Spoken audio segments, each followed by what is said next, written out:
Sa aking paglalakbay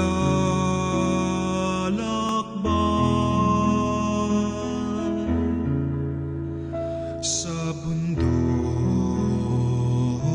ng buhay, sa ligaya't lumbay, maging gabay.